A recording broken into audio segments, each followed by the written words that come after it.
Yes, good morning to you. I felt so nostalgic listening to Ricky's report there. And where would we be without CBeebies these days? Where would we be without Bite Size during lockdown? Just amazing. Anyway, on to coffee this morning. Put yours down, John and Sally.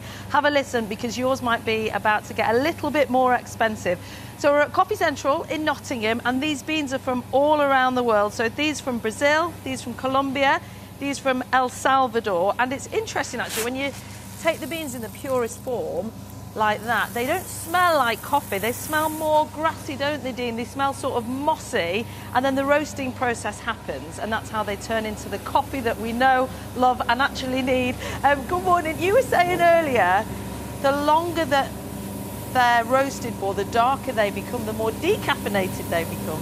Yeah, generally the people got the myth that if you go for a dark roasted coffee, it's going to be very strong in caffeine. I mean, it depends on the dissolved solid. Sometimes they do retain caffeine, but a lot of the new modern specialty coffees are light roasted.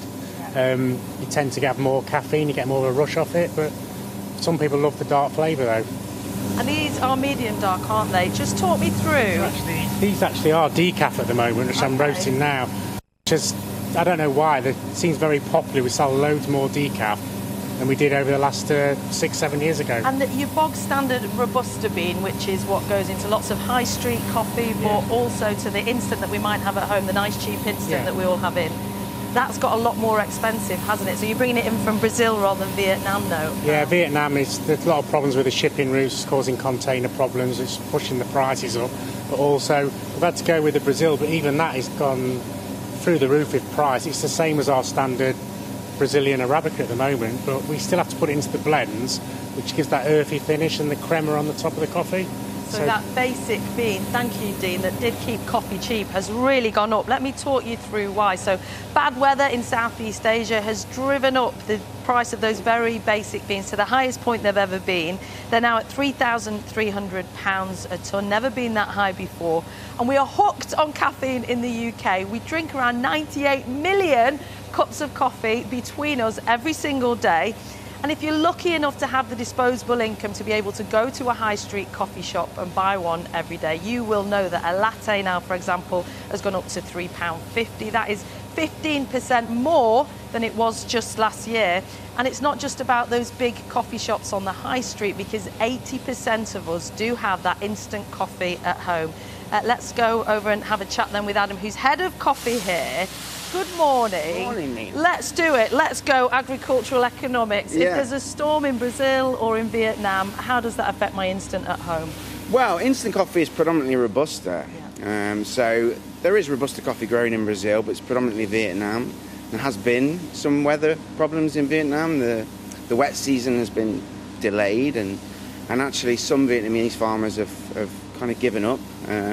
So the basic supply and demand economics of that means that the price of Robusta has gone up. There's less available on the worldwide market. So your very cheap coffee just isn't coming through in the same way. And exactly. Also, when it comes to high street coffee, you were saying there are other factors driving those price the minimum increases. wage, just the basic availability of staff in the hospitality sector is a big problem, and that means restaurants, cafes, coffee shops as well. A fascinating area of growth is your posh coffee, isn't it? It's so posh this coffee, is your single origin. specialty Just talk coffee. us through the beans down there. Yeah, so we've got beans from all over the world here, from Burundi and Colombia, Guatemala, El Salvador, Rwanda there. A lot of great coffee coming from Rwanda.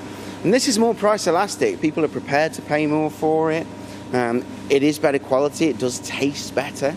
And maybe that's something that we'll see more of. And it's a bit like wine, isn't it? People have a greater variety of choice. You've got one over there for us to try. Do, you said tastes of cherries and fruit. Yeah, it's very boozy, quite chocolatey. Boozy? Yeah, this is a Colombian anaerobic natural. Go on, pour me some. Yeah, okay.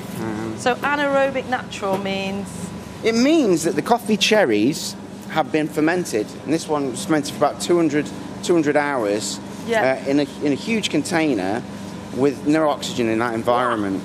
Gosh. Yeah, so it produces a lot of booziness. Like alcohol, yeah. Yeah, there is no booze in there. Yeah, it's not. Don't worry and also about you can sort of taste berries, like more fruity. It's very fruity, yeah. There's some really nice kind of soft acidity there, and some chocolate notes as well. It's very sweet. smooth, sweet. There's no bitterness there at all. It's delicious, but I'm going to have to put a pause on the coffee because, John and Sally, I've already had 3 this morning, so I'm getting a little bit jittery. But going back to the economic principles around it, yes, the basic cost of coffee is going to go up. So if you're buying that instant at home, but this is a thriving market at the upper end, people willing to pay £4, £4.50 for a coffee when they go out and about. So places like this are in a position to expand, which is good news because the coffee industry employs more than 200,000 people across the UK.